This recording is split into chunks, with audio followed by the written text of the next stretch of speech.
So Ted Cruz being able to put his own love of country above these personal grievances, I think shows a lot of character from him. And frankly, it's shocking to somebody on The View who can't possibly fathom that.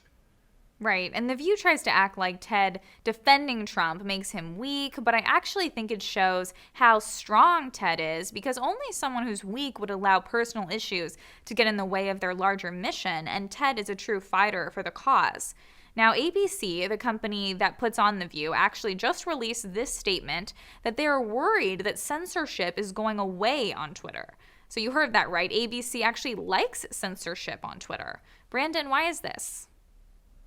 Well, I think we have to realize that ABC is not an independent media outlet. They're an arm of the Democrat Party. So we have to think about what is the Democrat Party and what are they supporting? Why would they get behind censorship?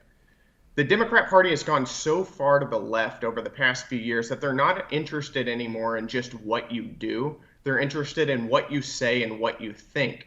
So the Democrat Party is so far gone, we're so far down the slippery slope right now that in order to support them, you have to completely deny objective reality. And the only way that you can get anybody to support this is if they can control the means of communication. And that's why they're so bent on making sure that they control what you can say on public social media, which really is the new town square. And eventually, as we're seeing, it's what you think. So that's exactly why. There's no way they can get their agenda passed unless they can control what everybody is saying and thinking.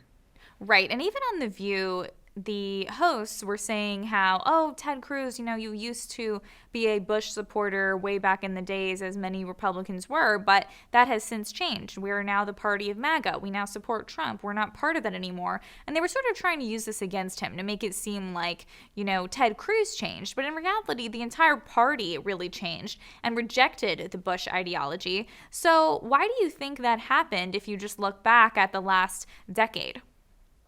Right. Well, you can look back even further. It's not just George W. Bush, but George H.W. Bush. Remember, he ran in 1992 on a policy of saying, "Read my lips, no new taxes." And as soon as he was elected, he raised taxes. So we've had a series of Republican politicians who have made promises and consistently broke them. It was George H.W. Bush. It was George W. Bush, who as soon as he got elected, he sort of went through all sense of social conservatism to the wind. Our border was largely wide open during most of the Bush presidency. And then at the end of his second term, he supported Wall Street bailouts, and he basically put corporate interests above the average everyday American people, and he oversaw what ended up being the gutting of our heartland as everyday manufacturing jobs were shipped overseas, and he seemed to have no problem with that.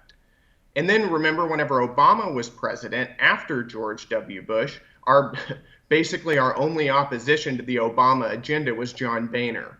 So after a while, yes, there has been a sort of uprising in the Republican Party where average voters are saying we've had enough of this. We're tired of you guys lying to us consistently, and we're tired of having an elite class that doesn't represent our values anymore. And that's what Trump represented. And Ted Cruz, to your point, was able to realize that and get behind him.